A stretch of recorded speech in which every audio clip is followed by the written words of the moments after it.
आज फिर से मैं आपके लिए एक नया वीडियो अपलोड करने जा रहा हूं और उस वीडियो का अपना जो मेन बिंदु है वो रहेगा डिटरमिनर की। आज हम डिटरमिनर का अध्ययन करेंगे। फर्स्ट ऑफ ऑल हम सीखने की कोशिश करेंगे कि डिटरमिनर कहते किसे हैं। डिटरमिनर एक ऐसा इंपॉर्टेंट चैप्टर है, एक ऐसी कंसेप्ट है जिसको हर प्रकार के एग्जाम में पूछा जाता है। और यहाँ पे जो वीडियोज मैं आपके लिए अपलोड कर रहा हूँ तो मेरा मकसद ज्ञान बेचना नहीं है। मेरा मकसद है कि गांव गांव ढानी ढानी हर दूरी पर बैठे विद्यार्थी तक मैं अपने ज्ञान को पहुंचा सकूं, मैं ज्ञान को आपके बीच में बांट सकूं। ये मेरा वीडियोस बनाने का मूल मकसद है। आज का अपना जो चैप्टर रहेगा वो रहेगा determiners. First of all I want to ask you, सबसे पहले मैं आपसे पूछना चाहता हूं, क्या आप मुझे डिटरमिनर का हिंदी अर्थ बता सकते हैं? यानी कि हम कक्षा 6 से डिटरमिनर का अध्ययन कर रहे हैं, बट कभी भी हमने ध्यान से नहीं सोचा कि डिटरमिनर होता क्या है। चलिए मैं आज पूरी कंसेप्ट को एकदम आपके सामने क्लियर करूंगा। डिटरमिनर क्या होता है, उसको क्या कहते हैं। हिंदी में अगर बताना चाहूँ तो डिटरमिनर का हिंदी अर्थ होता है निर्धारक शब्द। जो डिटरमिनर होता है इसका हिंदी अर्थ क्या होता है? निर्धारक शब्द। यानी किस चीज का निर्धारण करता है, क्या करता है, वो अपन अभी इस डेफिनेशन के माध्यम से सीखेंगे। आपके सामने मैंने एक डेफिनेशन डाल रखी है। द वर्ड्स के शब्द which are used, जिनका उपयोग किया जाता है to determine, निर्धारित करने के लिए the type of noun, की ये नाउन किस प्रकार की है। डिटरमिनर का यूज हमेशा किसी नाउन से पहले होता है। Without noun we can't use determiner. First of all आप ये अपनी बात को समझ लीजिएगा। यानी कि अगर हम वीडियोज को प्रारंभ से लेकर अंत तक पूरा देखेंगे तभी अपना वीडियो क्लियर होगा। क्योंकि सबसे पहले तो मैं आपको ये कंसेप्ट क्लियर करने की कोशिश कर रहा हूँ कि डिटरमिनर कहते किसे हैं। चलिए देखते हैं। मैंने कहा कि शब्द जिनका प्रयोग किसी नाउन का प्रकार यानी टाइप बताने के लिए कहा जाता है उसको अपन डिटरमिनर कहते हैं। चलिए नाउन पे आ जाते हैं। क्या इस डेफिनेशन को क्लियर करते हैं। सबसे पहले एक वर्ड लिखा मैंने नाउन। आप सभी जानते हैं कि नाउन को हम दो प्रकार में बांटते हैं। पहला हो गया अपना काउंटेबल और दूसरा अपना हो गया अनकाउंटेबल। यानी काउंटेबल का मतलब होता है गणनीय, जिसकी गणना की जा सके संख्या में 1 2 3 4 5 6 यानी कि संख्या। जैसे मैंने कहा 1 पेन 2 पेन 3 पेन 4 कुर्सियां, ये सब काउंटेबल नाउन है। यानी chair, table, pen, marker, book, girls, boys, इन सब की गणना कर सकते हैं, ये काउंटेबल नाउन है। एक प्रकार लिया मैंने अनकाउंटेबल नाउन। अनकाउंटेबल नाउन वो होती है जिसकी गणना नहीं की जा सकती, उसकी मात्रा बताई जाती है। जैसे पानी की कोई गणना नहीं होती, लिक्विड की कोई कभी अपन गणना नहीं कर पाते। नाउन में मैंने इसको अच्छी तरह समझाया है। काउंटेबल क्या होता है, अनकाउंटेबल क्या होता है। अगर आपने नाउन वाले वीडियोस नहीं देखे हैं तो चैनल पे जाके आप उनको देख सकते हैं। काउंटेबल अनकाउंटेबल में आप अंतर कर सकते हैं। काउंटेबल नाउन को दो टाइप में डिवाइड किया जाता है। काउंटेबल नाउन सिंगुलर भी होती है, काउंटेबल नाउन प्लूरल भी होती है। अनकाउंटेबल नाउन का हमेशा एक वचन होता है, वो होता है सिंगुलर। यानी कि काउंटेबल नाउन को एक वचन और बहुवचन रूप होता है, बट अनकाउंटेबल नाउन का हमेशा क्या रहता है? एक वचन रूप ही रहता है। अब मैं आपको यहाँ पे कुछ मैंने डिटरमिनर लिखे हैं।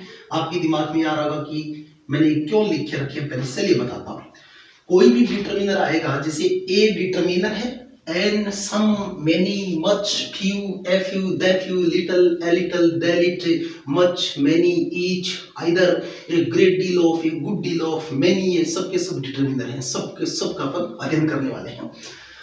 अगर आप कोई सेंटेंस में ए लिख रहे हैं यानी कि पीछे कुछ सेंटेंस रहेगा, ए आया, ए के तुरंत बाद हमें पता है कोई ना कोई नाउन आनी है। यानी कि अगर हमने सेंटेंस में ए या एन को यूज में लिया है तो ये डिफाइन हो गया कि ए या एन के बाद तुरंत कोई नाउन आने वाली है। वो नाउन कैसी होगी? ए और एन के बाद आने वाली नाउन हमेशा काउंटेबल होती है और वो सिंगुलर होती है। यानी आप ए बॉय कह सकते हैं, ए बॉयज आप नहीं कह सकते।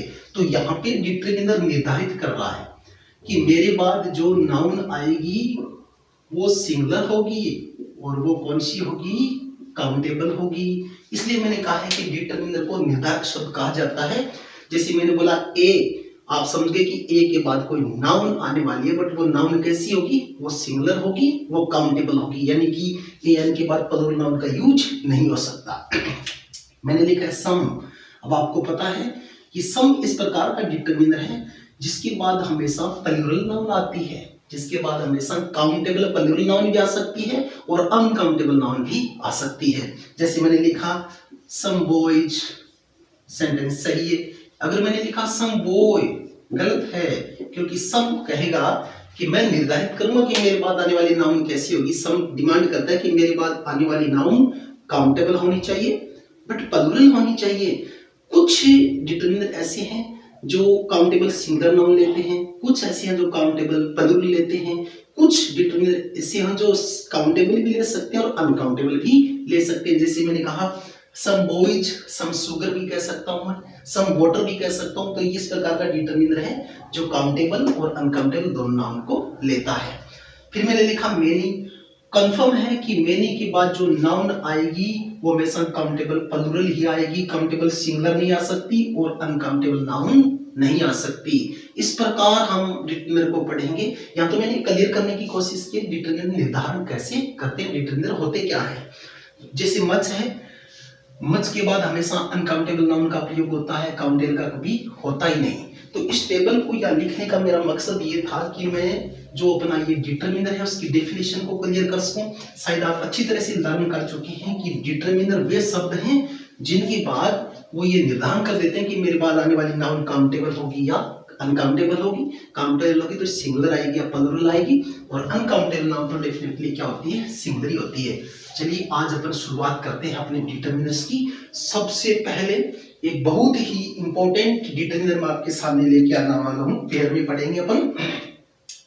एक डिटरमिनर होता है फ्यू, एक होता है ए फ्यू और एक होता है द फ्यू। इधर मैं लेता हूं लिटल, दूसरा मैंने ले लिया ए लिटल और तीसरा मैंने ले लिया द लिटल।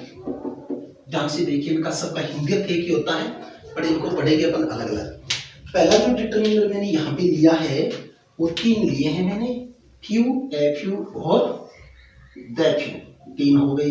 इधर भी मैंने तीन ही लिए हैं, little, a little, the little. First of all इनका मैं आपको डिफरेंस बताता हूँ कि इनमें अंतर क्या होता है।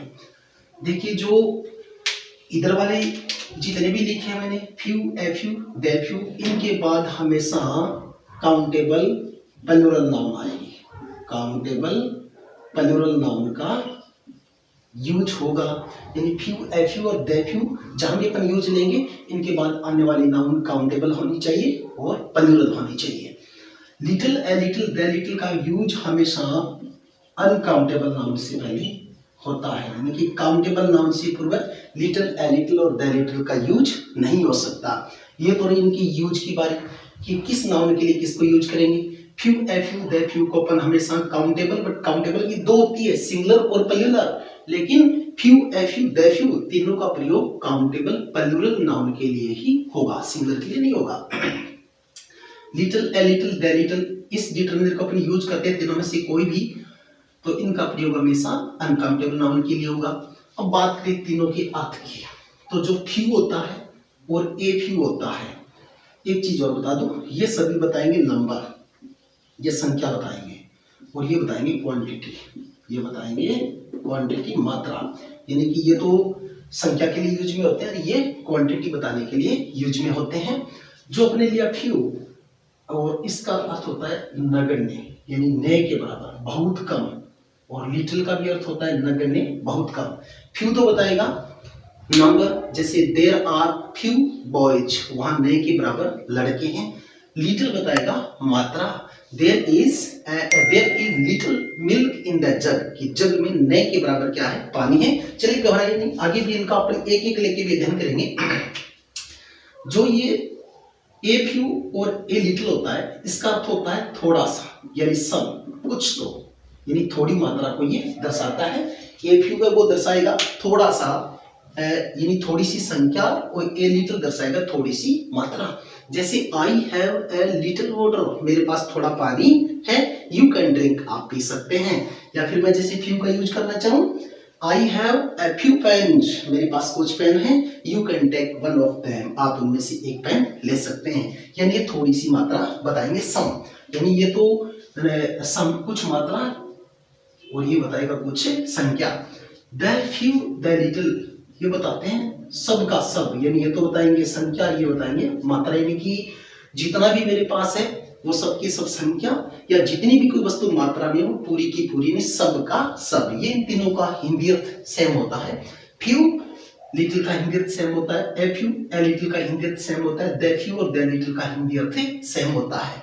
एक चीज और बता दूं आपको, फ्यू और लिटिल का यूज हमेशा नेगेटिव सेंस में होता है, इनके बाद नॉट का यूज नहीं होता। फ्यू का यूज भी नेगेटिव सेंस में होता है, लिटिल का यूज भी नेगेटिव सेंस में होता है, इन दोनों के बाद नॉट का यूज कभी नहीं होता, क्योंकि नगण्य न के बराबर संख्या और मात्रा को ये बताते हैं। ए फ्यू ए लिटिल इनका सेंस पॉजिटिव में होता है, द फ्यू और द लिटिल का अर्थ भी पॉजिटिव सेंस में यूज होता है। तो ये अपने पास 6 डिटरमिनर हैं जिनको बारी बारी से एक एक लेकर अपना अध्ययन करेंगे। अगर आपको एक टेबल क्लियर करवा दूंगा तो ये डेफिनेटली ऑटोमेटिक ही क्या हो जाएगी, क्लियर हो जाएगी। फिर भी ऐसे छोड़ेंगे नहीं हम, मैं लाइन टू लाइन, समय की अपने पास कोई कमी नहीं है, लाइन टू लाइन, क्योंकि मुझे ज्ञान बेचना नहीं है, मेरे को ज्ञान बच्चों को इम्पार्ट करना है, बच्चों को देना है, कभी नहीं देना है, आपको सिखाना है, लर्न करवाना है। चाहे वो कहीं भी बैठे हो, खेत में, ढानी में, गाँव में, शहर में। बहुत से बच्चे ऐसे हैं जो बड़ी बड़ी कोचिंगों की फीस को अफोर्ड नहीं कर पाते या उनको टाइम ज़्यादा नहीं मिलता। आप सबके लिए बेनिफिशियल होगा। मेरा एकमात्र मकसद है शिक्षा को बेचना नहीं, शिक्षा को बच्चों के बीच में बांटना है, क्योंकि बांटने से शिक्षा बढ़ती है। चलिए एक एक को दोबारा अपन लेते हैं। शायद आप सेंस तो समझ गए होंगे। फ्यू लिटिल का हिंदी अर्थ एक होता है, ए फ्यू ए लिटिल का हिंदी अर्थ एक होता है, द फ्यू द लिटिल का हिंदी अर्थ एक होता है। यानी थोड़ी सी मात्रा बताता है, थोड़ी संख्या बताता है। नगण्य संख्या, नगण्य मात्रा, ये बताएगा थोड़ी सी संख्या, ये बताएगी थोड़ी सी मात्रा, पॉजिटिव सेंस में। ये बताएगा नहीं कि कोई संख्या तो थोड़ी लेकिन सबकी सब, जैसे कि जो मैं चोरू से पेन लाया था वो सब के सब चोरी हो गई। द फ्यू यानी कि पूरी की पूरी मात्रा को बताता है। कैसे यूज होगा बताएंगे। द लिटिल बताएगा मात्रा को। तो सबसे पहले मैं फ्यू को लेता हूं, उसके बाद ए फ्यू, इसके बाद द फ्यू, इस प्रकार अपना काम चलता रहेगा। चलिए सबसे पहले अपन फ्यू को बोर्ड पे लेके आते हैं और मैं बताता हूं कि फ्यू को किस प्रकार सेंटेंस में यूज करना है और किस प्रकार एग्जाम में इसके क्वेश्चन पुट अप होते हैं। सबसे पहला अपना जो डिटरमिनर ये रहा बोर्ड पे फ्यू। मैं चाहूं तो लिटिल के साथ ले सकता हूं, लेकिन little a little the little को मैं एक साथ अलग करवा दूंगा। पहले इनका अर्थ समझाया था मैंने कि एक साथ इनको पढ़ते हैं। फ्यू का हिंदी अर्थ होता है नगण्य, यानी न के बराबर, न के बराबर। अब जो फ्यू है इसका यूज होता है काउंटेबल नाउन के लिए, यानी कि फ्यू के बाद हमेशा नाउन कौन सी आएगी, काउंटेबल आएगी। बट काउंटेबल भी दो प्रकार हैं, सिंगुलर और प्लूरल। तो काउंटेबल, बट कौन सी काउंटेबल, प्लूरल। भूल के भी अनकाउंटेबल नाउन और काउंटेबल सिंगुलर से पहले आप फ्यू का यूज नहीं करेंगे। अगर करेंगे तो सेंटेंस गलत हो जाएगा। दूसरा जो फ्यू है ये नंबर बताता है, मात्रा नहीं बताता ये, क्योंकि काउंटेबल नाउन हमेशा नंबर बताएगी। और तीसरा इसका नेगेटिव सेंस में यूज होता है, यानी कि इसके बाद नोट का यूज अपन नहीं कर सकते, स्वयं ही नकारात्मक भाव ये देता है। चलिए लिखने के बाद इनके अपन एग्जाम्पल लेते हैं। क्लियर हो गया।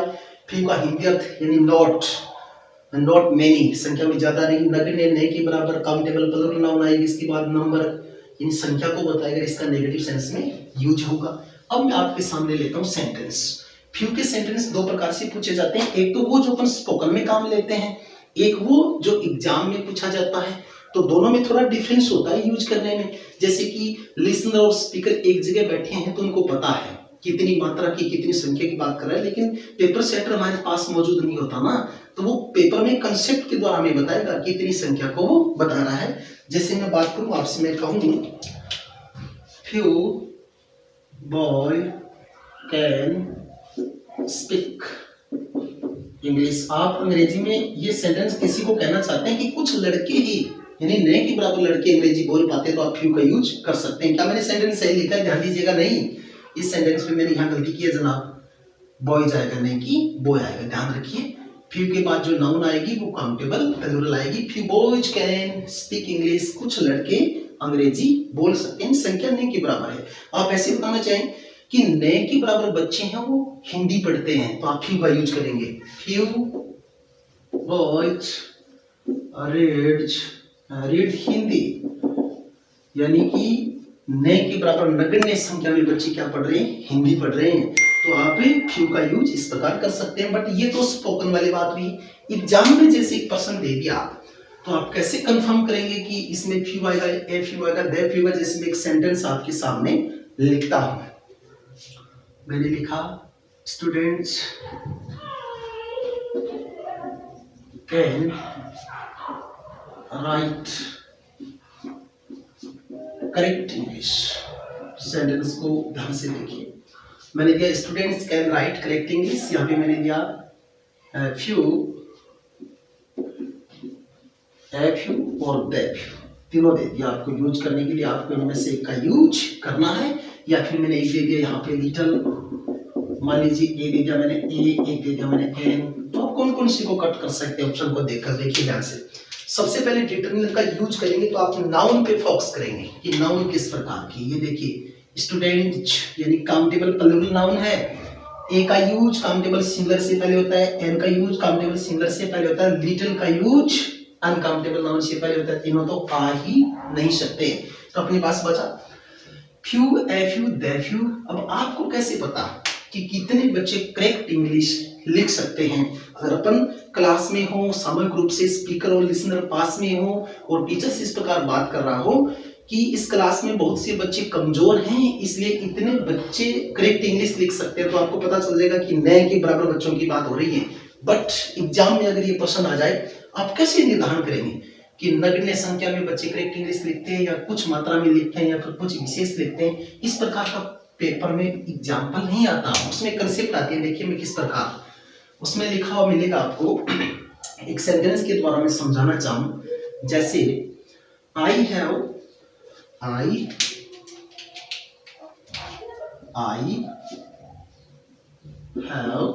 bought, you can't take, I have booked, you can't any to read। अब देखिए जनाब, फ्यू, ए फ्यू दोनों को मैंने डाला। मैंने कहा है कि मेरे पास इतनी पुस्तक है कि आप एक भी पढ़ने के लिए नहीं ले सकते। आप सोचिएगा, इस सेंटेंस के द्वारा मैं कंसेप्ट क्लियर कर रहा हूं। You can't take to read, you can't take to read, कि मेरे पास इतनी पुस्तकें कि आप पढ़ने के लिए नहीं ले सकते। इसका मतलब मेरे पास बहुत कम संख्या में है ना। अगर इतना सेंटेंस रखूं तो आप ये क्लियर नहीं कर पाएंगे कि मैं कितनी मात्रा संख्या पूछ रहा हूं। ये सेंटेंस कंसेप्ट क्लियर कर रहा है कि नए के बराबर इसके पास कुछ जो वस्तु है वो तो इसमें आएगा फ्यू। अर्थ हो गया आई हैव फ्यू बुक्स, मेरे पास नगण्य संख्या में किताबें हैं और आप पढ़ने के लिए नहीं ले सकते। होती तो ये दे देता, तो नहीं है तो ये क्या करे। लेकिन कुछ सेंटेंस ऐसे होते हैं जो स्वयं सिद्ध होते हैं, इसमें फ्यू आएगा या कुछ आएगा। जैसे person are free from fault, persons are free from fault। यहां इसमें देखिए कुछ प्रभाव है। फ्यू, ए फ्यू, लिटिल भी मैं डाल रहा हूं, या फिर वुमेन कैन कीप सेक्रेट। दोनों की दोनों प्रॉब्लम है। ध्यान से देखिए, इसमें कंसेप्ट क्लियर करने के लिए नेक्स्ट वाक्य देना जरूरी नहीं। कुछ सेंटेंस ऐसे होते हैं जिनमें कंसेप्ट को क्लियर करने के लिए कि कितनी मात्रा है, कितनी संख्या है, नेक्स्ट एक वाक्य डाला जाता है, उसके आधार पे अपन तय करते हैं। कुछ प्रोवर्ब और इडियम ऐसे होते हैं जिनमें स्वयं सिद्ध होता है कि उसका एग्जाम्पल देने की जरूरत नहीं। जैसे persons are free from fault. आप बताइए कितने लोग ऐसे हैं जो गलतियां नहीं करते जीवन में? यानी बहुत कम, नगण्य संख्या में है। क्लियर हो गया। और नगण्य संख्या में है तो क्लियर यहाँ पे क्या आना है? फ्यू आना है। Few person are free from fault.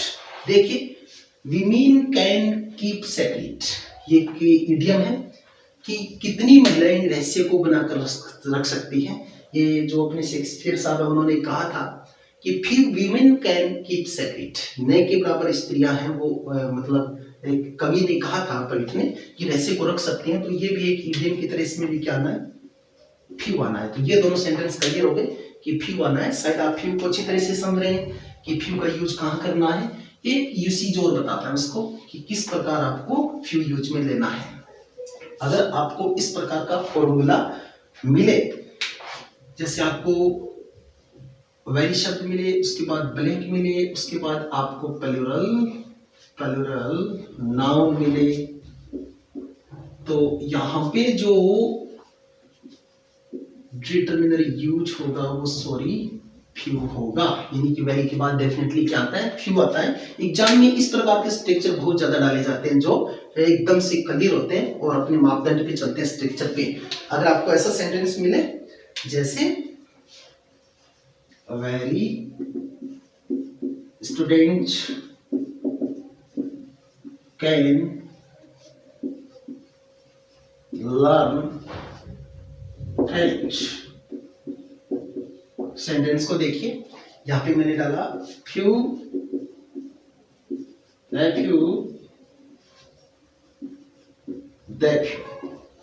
Very students can learn French.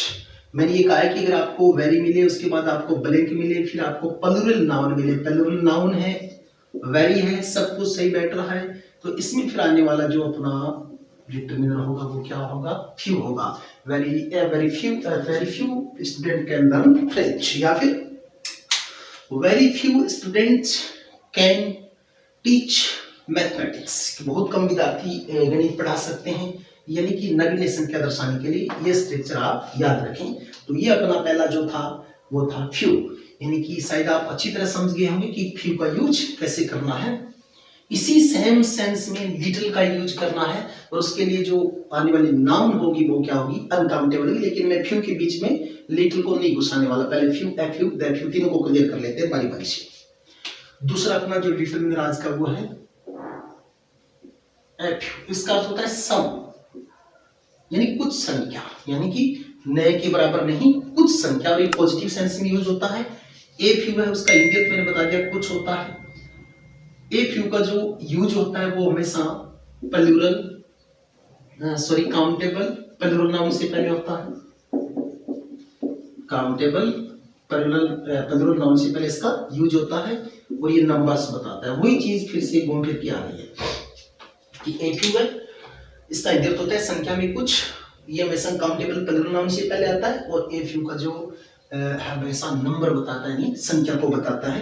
चलिए एग्जाम्पल के द्वारा अपन पढ़ते हैं, यानी कि एफ्यू का यूज कहां करें। जैसे मैं एक सेंटेंस लेता हूं, जैसे he has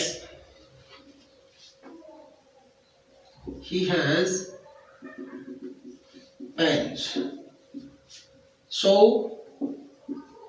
you can take a pen to write। देखिए कह रहे हैं कि he has pens, उसके पास इतने पेन हैं कि तुम एक पेन यूज में लेने के लिए ले सकते हो। इसमें देखिए एफ्यू और दूसरा मैंने लिखा फ्यू। अब ध्यान से सोचिए, he has pens, नेक्स्ट जो सेंटेंस है वो एक कंसेप्ट बना रहा है कि आप संख्या कितनी बताई, नए के बराबर बताई या कुछ बताई। ये सेंटेंस कह रहा है so you can take a pen to write, इसलिए आप एक पेन यूज में लेने के लिए ले सकते हैं। मतलब कुछ पेन है तभी तो ले सकते हैं, अगर कुछ नहीं हो तो अपन ले ही नहीं सकते, नगण्य संख्या हो तो डेफिनेटली इसमें किसका यूज होना है? एफ्यू का यूज होना है। नेक्स्ट एक सेंटेंस और लेता हूं मैं, उसको आपको मैं ग्रामेटिकल दृष्टि से कई बार फाइंड एरर में पूछा जाता है, वो क्लियर करने की कोशिश करूंगा कि वो चीज कैसे पेपर में डाली जाती है। जैसे एक सेंटेंस लिया, a few boy can play piano। देखना आपको कौन सा पार्ट में गलत कर रहा हूं, या फिर very a few men can teach Hindi. दोनों सेंटेंस को ध्यान से देखिए, कहां मैं बात को गलत कर रहा हूं। ये पूछा जाता है इस प्रकार फाइंड एरर के रूप में कि कौन सा पार्ट इसका गलत है, या फिर पूरा सेंटेंस सही है या नो एरर है। इस सेंटेंस में कहां कैचअप किया आपने, कहां गलती देखी। आप कहेंगे सर एफ्यू के बाद कभी वो ही नहीं आता, क्या आता है? वो ही जाता है। चाहे ए फ्यू, चाहे फ्यू, चाहे दे फ्यू, हमेशा नाउन कौन सा लेगा? काउंटेबल प्लूरल ही लेगा।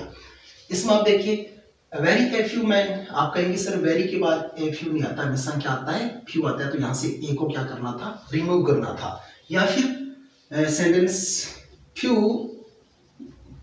Water can be drunk, few water can be drunk.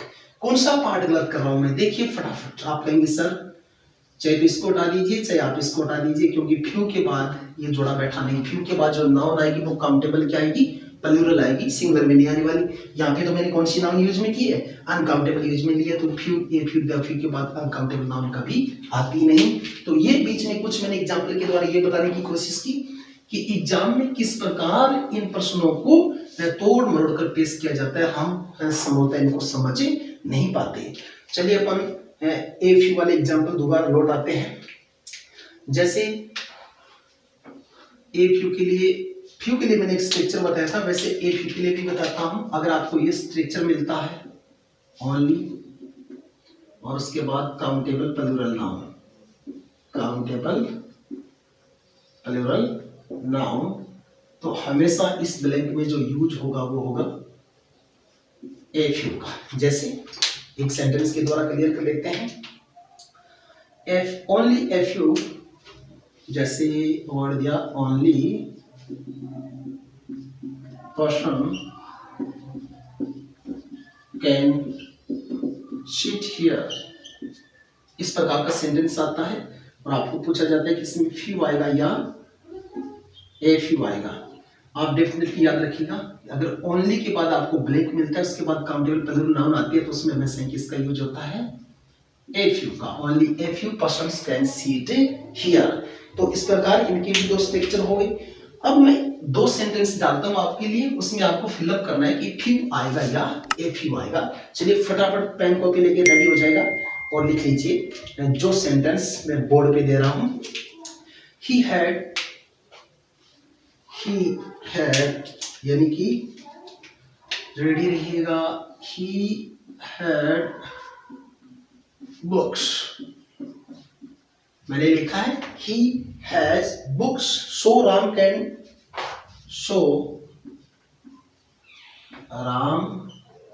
can he has books, so Ram can give me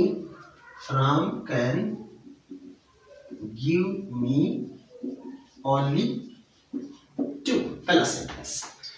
इस सेंटेंस में बताना आपको he has books, उसके पास कितनी पुस्तकें हैं। So Ram can give me only two। दूसरा sentence, he has books, so Ram can't give me anyone। दोनों सेंटेंस में अंतर को जानने की कोशिश कीजिएगा। मैं क्या बताने की कोशिश कर रहा हूं वो भी आप फील कीजिएगा। यानी एग्जाम में प्राय इस प्रकार के प्रश्न पूछे जाते हैं या फिर कोई प्रोवर्ब या इडियम डाला जाता है। अगर इस सेंटेंस को ही हैज बुक्स में यहीं पे क्लोज कर दूं तो आपको क्या पता संख्या कितनी है या नगण्य है या कुछ है। इसलिए जो नेक्स्ट सेंटेंस होता है ये इस कंसेप्ट को क्लियर करता है कि अमुक व्यक्ति के पास इस वस्तु की संख्या कितनी है। ही हैज बुक्स, अब आप यहाँ पे फ्यू फिलअप करेंगे या ए फ्यू करेंगे।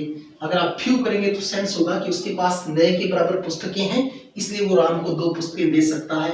अगर नए के बराबर है तो देगा कहां से? इट मींस फ्यू तो नहीं आ सकता। फिर देखिए he has a few books, उसके पास कुछ पुस्तकें हैं, some numbers of books. So Ram can give me only two, इसलिए राम मुझे दो पुस्तकें दे सकता है। तो यहाँ पे किसका यूज होना था? ए फ्यू का। चलिए नेक्स्ट सेंटेंस को यही दोबारा देखते हैं। ही हैज बुक्स, यहां तक एक सेंटेंस हुआ। दूसरा सेंटेंस कंसेप्ट क्लियर करेगा कि इसमें फ्यू आएगा या ए फ्यू आएगा। देखिए so Ram can't give me anyone, यहाँ पे आपको संख्या बननी है कि राम के पास इतनी पुस्तकें हैं और वो मुझे इसलिए एक भी पुस्तक नहीं दे सकता। इट मींस राम के पास संख्या में जो पुस्तकें हैं वो नगण्य है, और नगण्य है तो यहाँ पे किसका यूज होगा? फ्यू का यूज होगा। बट एक दो स्ट्रक्चर मैंने आपको, एक तो वेरी वाला, एक ओनली वाला बताया, उसमें इस प्रकार की कंसेप्ट डालना जरूरी नहीं है, क्योंकि पता है वेरी के बाद फ्यू आएगा और ओनली के बाद ए फ्यू आएगा। तो ये अपने थे ए फ्यू और फ्यू। अब इसका जो थर्ड डिटर्मिनर बचा है वो बचा है द फ्यू। थर्ड जो है वो द फ्यू है। चलिए लास्ट को भी क्लियर कर लेते हैं। द फ्यू, द फ्यू का हिंदी अर्थ होता है सब का सब, यानी कि पूरा। संख्या तो कम है पर सब का सब, हिंदी में से लिख सकते हैं। संख्या तो कम है पर सब का सब, यानी जितनी है सबकी सब मात्रा। इसको मैं एक वर्ड हाउल में क्लियर कर सकता हूं, इस पूरी की पूरी संख्या में की मात्रा। अब फ्यू के यूज की बात करते हैं। फ्यू का यूज ऐसी नाउन से पहले होगा जो कौन सी होगी, काउंटेबल होगी। बट काउंटेबल भी दो होती हैं, एक तो होती है प्लूरल और एक होती है सिंगुलर। तो फ्यू का यूज, द फ्यू का यूज तभी होगा जब ये श्रृंखला इधर बढ़ेगी, यानी कि काउंटेबल प्लूरल नाउन होगी। इसकी तरफ अपन फ्यू का यूज नहीं कर सकते क्योंकि ये सिंगुलर नाउन से पहले इसका यूज नहीं होता। दूसरी बात, द फ्यू है वो नंबर बताएगा, यानी कि क्वांटिटी नहीं बताएगा। ये क्या बताएगा, संख्या बताएगा कि संख्या में कितने लोग हैं। ये मात्रा को शो नहीं करता। तो ये तो मेन चीजें तीनों के संदर्भ में लगी। Few, a few, the few, तीनों का यूज है वो काउंटेबल प्लूरल नाउन से पहले होता है। तीनों का यूज है वो नंबर बताने के लिए होता है, संख्या बताने के लिए होता है, नहीं कि मात्रा बताने के लिए। चलिए द फ्यू के कुछ सेंटेंस आपके सामने में रखता हूं। यानी कि ये बताएगा कि जितनी मेरे पास संख्या, मात्रा, संख्या तो कम थी लेकिन वो सबकी सब मात्रा। जैसे बुक्स विच आई हैव, ये सेंटेंस लिया मैंने, books which I have bought from Jaipur have been stolen. Sentence को ध्यान से देखिए, विशेष मात्रा को बताएगा, ये कुछ विशेष संख्या को, सॉरी विशेष संख्या को बताएगा। वो विशेष संख्या जो पूरी की पूरी, ये कह रहा है कि books which I have bought from Jaipur की जो पुस्तकें मैं कहां से लेके आया था, जयपुर से। हैव बीन स्टोलन, वो क्या हो चुकी हैं, चोरी हो चुकी हैं। बुक्स विशेष थी क्योंकि जयपुर से लाई गई और सबकी सब चोरी होगी, मतलब मात्रा में संख्या में तो थी कम बट सबकी सब चोरी हो गई। इस सेंस में अपन यहाँ किसका यूज करेंगे, द फ्यू का यूज करेंगे। यहाँ पे फ्यू या ए फ्यू का यूज नहीं हो सकता। जैसे द फ्यू, एक सेंटेंस और लेते हैं, oranges which were lying in the basket, in the basket have been rotten, खराब हो चुके हैं। यहाँ पे मैं सेंटेंस के लिए तीनों ऑप्शन डालना चाहूंगा। पहला ऑप्शन मैंने डाला फ्यू, दूसरा ए फ्यू और तीसरा द फ्यू। क्लियर कर लीजिए, अभी तो आपको पता है कि द फ्यू बटे तो द फ्यू ही आएगा, पर लास्ट में वीडियोस के अंत में मैं तीनों के एग्जांपल लेके आऊंगा, वहां आपको फिलअप करना है कि क्या आएगा। सेंटेंस को ध्यान से, कंसेप्ट को क्लियर कीजिए। Orange which were lying in the basket, कि वे ऑरेंज जो बास्केट में थे, हैव बीन रोटन, वो सब के सब क्या हो चुके हैं, सड़ चुके हैं, खराब हो चुके हैं। इट मींस फ्यू तो आ ही नहीं सकता क्योंकि लगने की संख्या होगी तो फिर कहां क्या खराब होगा। इसमें ए फ्यू भी नहीं आ सकता क्योंकि ये पूरी की पूरी मात्रा बता रहा है, जितने भी एप्पल ऑरेंज थे वो सब के सब रोटन हो गए, सब के सब सड़ गए, तो इसलिए इसमें ए फ्यू भी नहीं आ सकता। तो हमारा क्या बचा, द फ्यू बचा। इसका जैसे फ्यू और ए फ्यू का एक स्ट्रक्चर मैंने और बताया था ना, एक तो वेरी वाला और एक ओनली वाला, वैसा इसका भी एक स्ट्रक्चर होता है, वो भी आपको बताता हूँ क्योंकि उसका परीक्षा में आने की संभावना उसकी बहुत ज्यादा होती है। जैसे अगर आपको दो क्लॉज मिले तो ब्लैंक के बाद जो दूसरा क्लॉज है उसकी मैं बात कर रहा हूं। जैसे मान लीजिए कि आपको दो सेंटेंस मिले, ये यहां तक पहला मिला और उसके बाद दूसरा मिला। अगर इस दूसरे सेंटेंस में आपको आई हैव या फिर ही हैज या फिर आई हैड या पसेस, कोई आपको अधिकार आप साबित करें, ये क्लॉज अगर आपको मिलता है तो डेफिनेटली यहाँ जो डिटरमिनर आएगा वो या तो द फ्यू आएगा या फिर द लिटिल आएगा। एग्जाम्पल के द्वारा क्लियर करूँ मैं, अगर ब्लैंक के बाद कोई काउंटेबल प्लूरल नाउन है और वो नंबर को बता रही है तो द फ्यू आएगा। अगर ब्लैंक के बाद कोई अनकाउंटेबल नाउन है वो मात्रा बता रही है तो फिर क्या आएगा, द लिटिल आएगा। अंतर इतना ही है, एक मात्रा बताएगी, एक संख्या बताएगी, बाकी इनमें यूज में कोई अंतर नहीं है। The few, the little. अगर आपको आई हैव मिले कि मेरे पास है, ही हैज उसके पास है, आई हैड मेरे पास था, पसेसिव यानी कोई वस्तु पे अधिकार साबित करे कि जो पेन मेरे पास था वो जितने पेन मेरे पास थे सबके सब मतलब चोरी हो गए, तो इस प्रकार के सेंटेंस में अपन द फ्यू या द लिटिल का यूज करते हैं। जैसे एक सेंटेंस में लेके आपको प्रूव करा देता हूं। Mangoes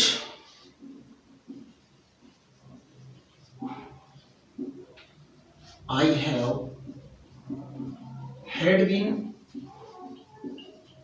rotten. Mangoes I have had been rotten. यहां पे मैंने लिया few, a few, the few। देखिए क्या आएगा, सेंटेंस क्या रहा है, मैंगोज की जितने मेरे पास मैंगोज थे, I have, I had, he has, ये अधिकार बता रहे कि मेरे पास ये चीज थी और वो क्या हो गया, रोटन हो गया। इस प्रकार अगर आपको स्ट्रक्चर मिले तो आप इस नाउन को देखकर या तो द फ्यू लगाएं या फिर द लिटिल लगाएं। तो ये था अपना द फ्यू, ये जो पूरी की पूरी मात्रा को शो करता है। अब आपके सामने मैं 3 या 4 एग्जाम्पल रखता हूं, आप अपने आप फिलअप करके देखिए। इनकी एक एक्सरसाइज रख देता हूं, फ्यू, ए फ्यू और द फ्यू की, कि किसमें किसका यूज होना है। चलिए फटाफट अपने एक्सरसाइज को शुरू करते हैं। सबके सब अटेंटिव हो जाइए, तैयार हो जाइए अपना आंसर देने के लिए कि आपने इस वीडियोस को अच्छी तरह से समझा या नहीं समझा। ये रहा पहला एग्जांपल बोर्ड पे, जैसे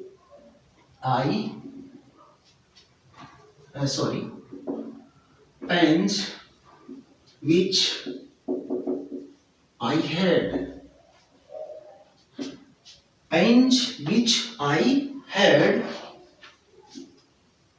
had been stolen। पहला सेंटेंस आपको बताना है, इसमें फ्यू आएगा, ए फ्यू आएगा या द फ्यू आएगा। दूसरा sentence,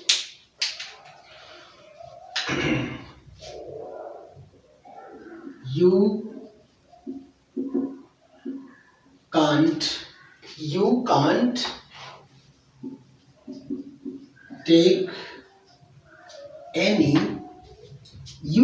take any books because I have books। Definitely आपको इन तीनों में से एक का यूज करना है। तीसरा एग्जांपल मैंने लिया, very persons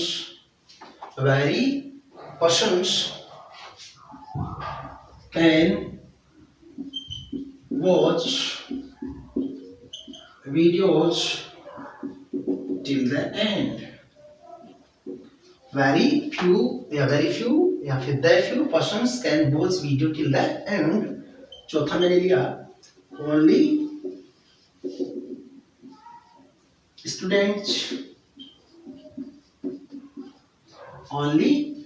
student can sing a song। देखिए ध्यान से किसमें कौन सी डिटरमिनर का यूज होगा। पहला है, देखिए फटाफट ही करते हैं, पेन्स विच आई हैड, कि मेरे पास जितने पेन थे, हैड बीन स्टोलन, सबके सब क्या हो गए, चोरी हो गए। और मैंने ये बताया था कि अगर आपको I had, I have, I has, possessive को बताने वाली ऐसी फ्रेज या क्लॉज मिले तो उसमें आप हमेशा यूज करते हैं द फ्यू का। You can't take any books, आप कोई भी पुस्तक नहीं ले सकते, बिकॉज आई हैव बुक्स, मेरे पास इतनी पुस्तकें हैं। नहीं ले सकते इसका मीन्स कितनी भी, यानी नगण्य भी, न के बराबर ही, इसमें यूज होना था फ्यू का। Very persons can watch video till and, बहुत कम लोग वीडियो को अंत तक देख पाते हैं, वही लोग देख पाते हैं जो धैर्यशील होते हैं, जिनको कुछ हासिल करना होता है। वेरी के बाद डेफिनेटली किसका यूज होना है, फ्यू का, क्योंकि स्ट्रक्चर कहता है कि वेरी के बाद हमेशा ए फ्यू, द फ्यू और फ्यू में से फ्यू आता है। Only students can sing a song, only के बाद मैंने आपको बताया था किस डिटरमिनर का यूज होता है, ओनली के बाद हमेशा ए फ्यू का यूज होता है, और वेरी के बाद हमेशा किसका होता है, फ्यू का होता है। बाकी नगण्य संख्या कोई ऐसी कंसेप्ट आई जो नगण्य संख्या को दर्शा रही है, फ्यू आएगा, कुछ संख्या को दर्शा रही है, ए फ्यू आएगा, और विशेष कुछ संख्या को दर्शा रही है सबके सेंस में तो वहां यूज होगा द फ्यू का। अब little, a little, the little कोई अंतर नहीं रहा, इसी सेंस में पढ़ते हैं सबको। ये वेरी और ओनली वाला उसमें स्ट्रक्चर नहीं लगता, यानी कि ब्लैंक के बाद आपको काउंटेबल नाउन मिले, प्लूरल मिले, few, a few, the few, देखिए हिसाब से लगाइए। अगर आपको अनकाउंटेबल मिले, little, a little, the little आएगा, लेकिन मैं इन बातों पे विश्वास नहीं करता। मैं दूसरा वीडियो लिटिल, ए लिटिल और द लिटिल का लेके आऊंगा, क्योंकि उसको पढ़ने में बहुत कम समय लगेगा। कंसेप्ट तो हमने क्लियर कर लिया है, हमें सिर्फ उसको एक एग्जाम्पल के द्वारा समझना है। तो आज जो हमने टॉपिक शुरू किया डिटरमिनर का, बड़ा ही इंपॉर्टेंट टॉपिक है। डिटरमिनर का टॉपिक हर एग्जाम में पूछा जाता है, हर एग्जाम में 2 या 3% इसके पुटअप होते हैं। तो मैंने आज आपके सामने ये कंसेप्ट क्लियर करने की कोशिश की। नेक्स्ट वीडियो जो अपना जो होगा वो इसी से संबंधित होगा, क्योंकि हमने 6 डिटरमिनर लिए थे, आज अपन ने कितने क्लियर किए, 3 ही किए हैं, little, a little, the little को नेक्स्ट वीडियो जो मैं आपके सामने लेके आऊंगा। तब तक हंसते रहिए, पढ़ते रहिए, मस्त रहिए, पेशेंस रखिए। रीट का एग्जाम आ गया है, यानी कि मानो कि जो अपना भर्ती है वो बहुत जल्द गवर्नमेंट इसको लेके आने वाली है, उसका सिलेबस है वो जारी हो चुका है। पढ़ते रहिए, पेशेंस रखिए, घबराना नहीं है, बी पॉजिटिव रहना है। इन्हीं शब्दों के साथ जय हिंद, जय भारत, जय माँ भारती। हाँ, वीडियो जो अच्छा लगे हैं तो लाइक करें। अगर आपके ऐसा लगे कि कुछ मैं गुरुजी से ग्रहण कर रहा हूँ, रिसीव कर पा रहा हूँ, अगर आपका मन करे तो आप चैनल को भी सब्सक्राइब कर दीजिएगा। जय हिंद।